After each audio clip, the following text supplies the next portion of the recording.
Unenzera semasoja sekuzibatana zote Terera emtemo yote Nenzera takanaka.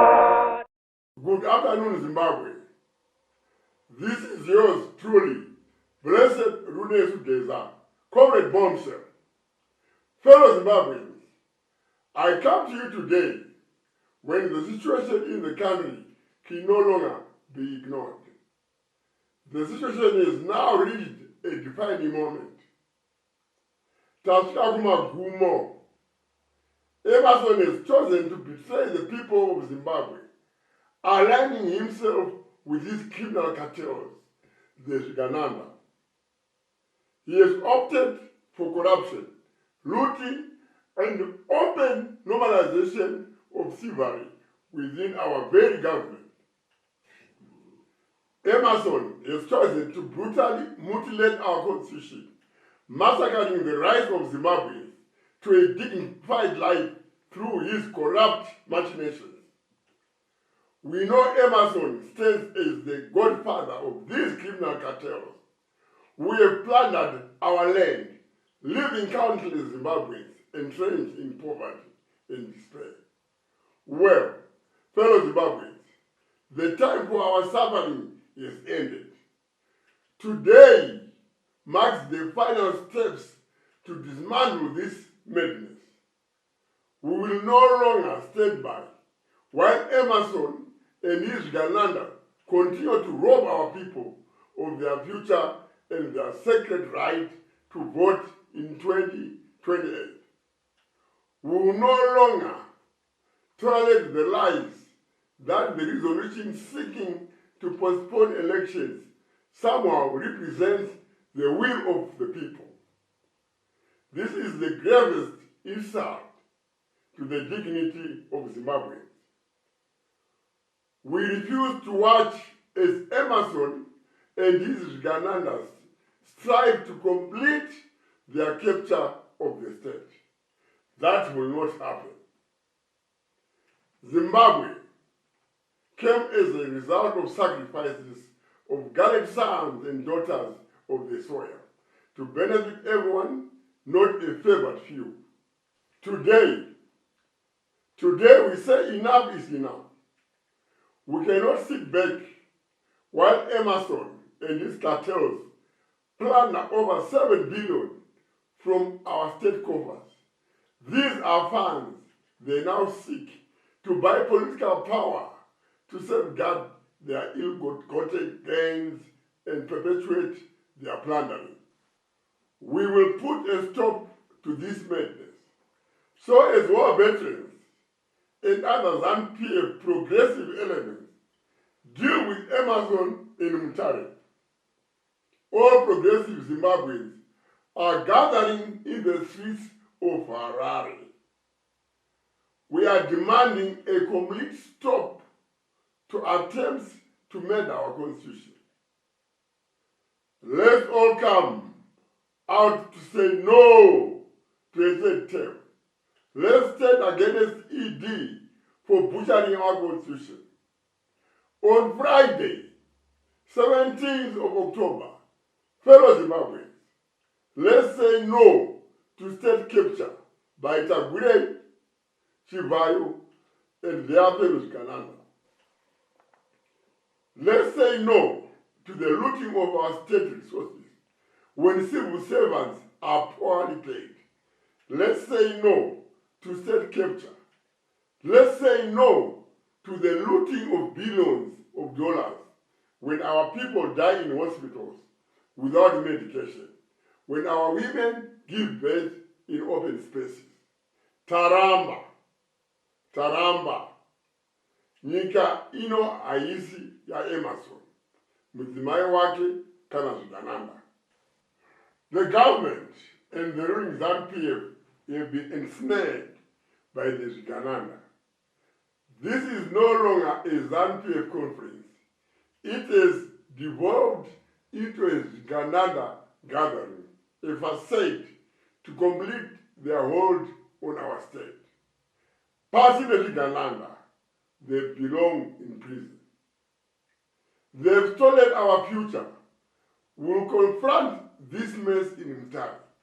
Fellow Zimbabweans, as we face Emerson in Mtare, let it be known that Zimbabweans from all walks of life will flood the streets of Harare on Friday, 17 October, demanding an end to Emerson's tyrannical rule. I understand your concerns about security.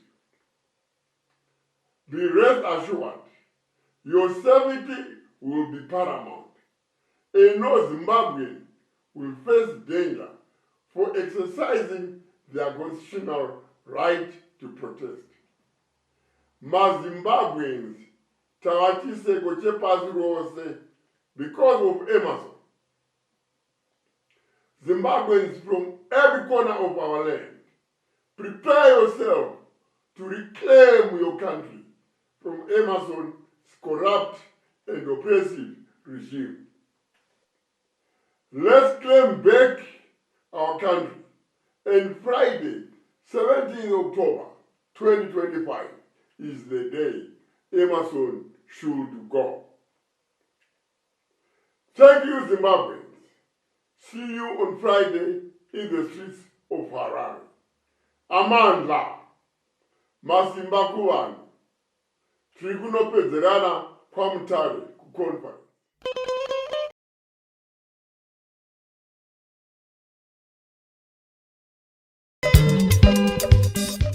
Muri yeZimbabwe, tautaura nendimi yekwamanje. Muri yeZimbabwe, zvese zvakachiitika munyika medu maakizvionera.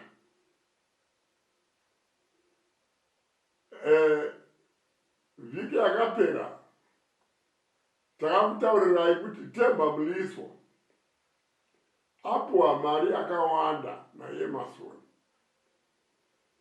yekuti afambe achikanganisa zita raGeneral Chiwenga,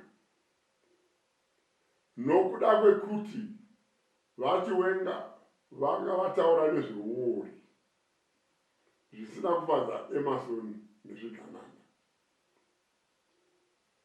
Saka vana veZimbabwe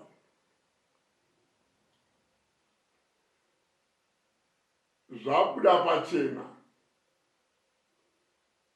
kuti Emerson nezvigananda havana basa nekushupika kuri kuita mhuri yeZimbabwe.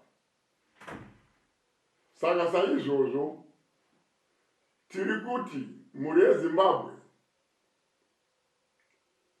isu we are our own liberators. Hakuna umwe munhu anouya akatigadzirira nyika yedu. Muri kuzviona kuti vanhu vari kungotengerwa dzimotikari, asi macivil servants edu haana mari yari kuora. Muzvipatara zvedu hamuna mishonga. Madzimai ari kufa panguva yokubatsirwa, asi munhu anoda kutenga motikari kungoti sapatina mota. Iye manje Emerson airikoti angatenga masoja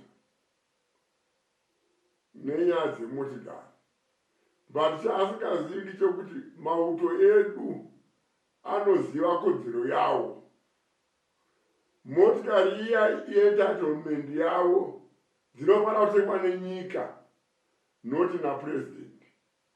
Iwewe sapresident wazoita mari inokunda nyika pakudii, uri kuiwana kupi? Saka mupfungwa dzaEmerson anofunga kuti vanhu vese vakapusa. Saka ukapa mari yenyika, wotora mari iyoyo wonovabraiba uchiyepera kuti unovada chaizvo.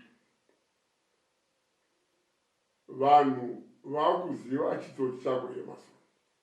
Saka tiri kuti mhuri yezimbabwe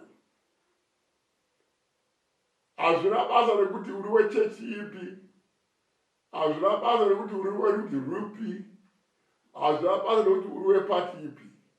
Tiri kukoka mhuri yose yezimbabwe kuti ngatisanganei musi wa17 October muHarare patinenge tichizobvisa Emerson pachigaro, zvikanaka tichizvibata zvichienda kumajeri.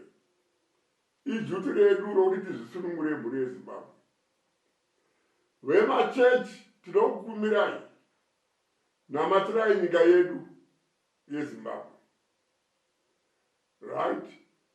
Kwamutare kune vari kuendako, because muZANU-PF imomo muconference iyoyo muri kuda kubikwa zvinhu zvinopedzera zvaafekta nyika yose.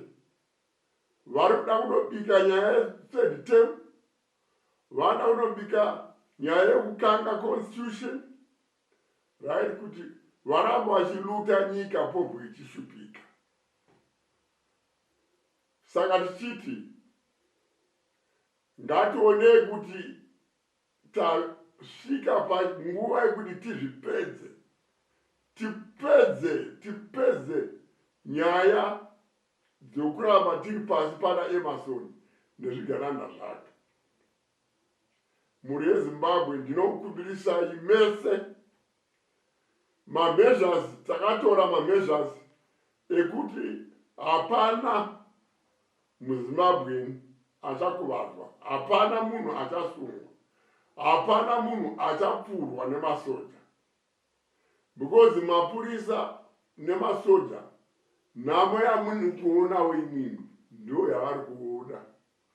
Inga munongogarawo navo vanhu mumarokesheni ikoko muchingoshupika zvakafanana. Saka tasvika pakubatana semhuri yeZimbabwe kuti musi weFriday 17 vamwe vari mamutare chichitsva mamutare, muHarare chichitsva. This time Emerson must go. Emerson ngaachienda nguva yakwana. Ndatenga mhuri yeZimbabwe.